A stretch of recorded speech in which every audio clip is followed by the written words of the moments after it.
اللہ کے پیغمبر حضرت عیسیٰ علیہ نبینا علیہ السلام کے پاس ایک شخص آیا اور اس نے عرض کی کہ اے اللہ کے پیغمبر، میں آپ کے ساتھ رہنا چاہتا ہوں۔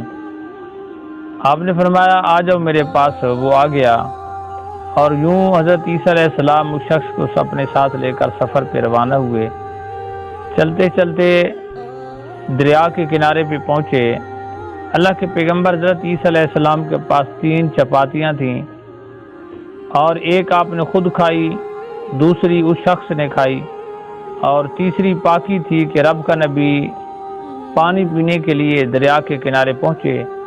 تو جب پانی پی کر واپس آئے تو تیسری جو چپاتی تھی، تیسری جو روٹی تھی وہ نہیں تھی۔ آپ نے پوچھا یہ تیسری روٹی کس نے کھائی؟ اس شخص نے کہا مجھے علم نہیں ہے۔ اس نے ناعلمی کا اظہار کیا۔ اللہ کے پیغمبر اس شخص کے ساتھ آگے چل پڑے۔ ایک جگہ پہ گئے تو کیا دیکھا، ایک ہرن ہے، اس کے ساتھ 2 بچے ہیں۔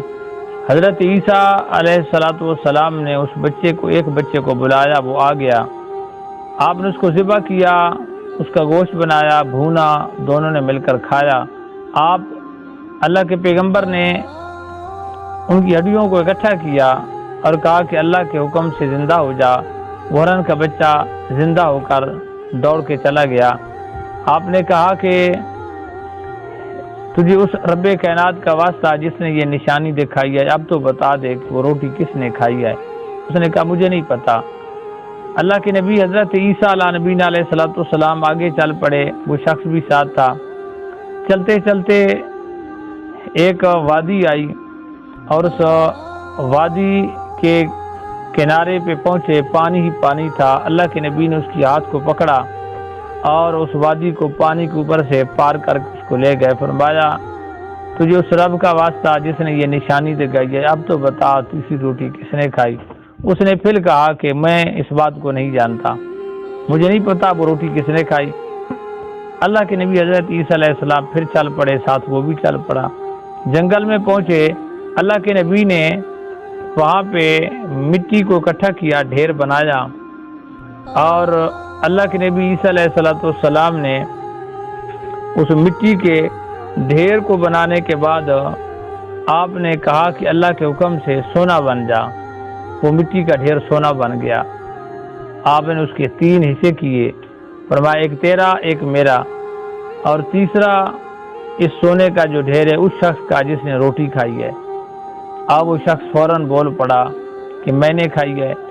آپ نے کہا تم تینوں سے لے لو۔ اس کو وہاں پہ چھوڑا اور اللہ کے نبی حضرت عیسیٰ علیہ السلام آگے چلے گئے۔ وہ بندہ بڑا خوش ہوا کہ مجھے اتنا سارا سونا مل گیا، میں جائیداد کا، دولت کا مالک بن گیا۔ اسی دوران جنگل کے اندر 2 شخص اور آ گئے۔ انہوں نے جب دیکھا کہ یہ دولت کو سونا اس نے اکٹھا کیا ہوا ہے، انہوں نے کہا کہ ہم اس پر حملہ کرتے ہیں اور اسے سونا چھین لیتے ہیں۔ اس شخص کو ان کے ارادوں کا پتہ چل گیا۔ اس نے کہا مجھے مارو مت، مجھے نہ قتل کرو، ہم اس سونے کو آپس کے اندر بانٹ لیتے ہیں، اس کے 3 حصے کر لیتے ہیں، اور اس طرح جو ہے ہمارا جھگڑا اختلاف ختم ہو جائے گا۔ وہ بات مان گئے۔ تو ان میں سے انہوں نے کہا کہ سخت بھوک لگی ہے، ایک شخص شہر میں جائے، کھانا لے کر آئے، تسلی کے ساتھ کھانا کھائیں گے، پھر ہم بانٹ لیں گے۔ یوں ایک شخص شہر چلا گیا۔ شہر جانے والے نے سوچا یہ ہم 3 بانٹیں گے کم ہو جائے گا۔ اس نے کھانے کے اندر زہر ملا دی کہ یہ دونوں کھا کر تڑپ تڑپ کر مر جائیں گے، سارے سونے کا مالک میں بن جاؤں گا۔ یوں اس کی ترکیب تھی۔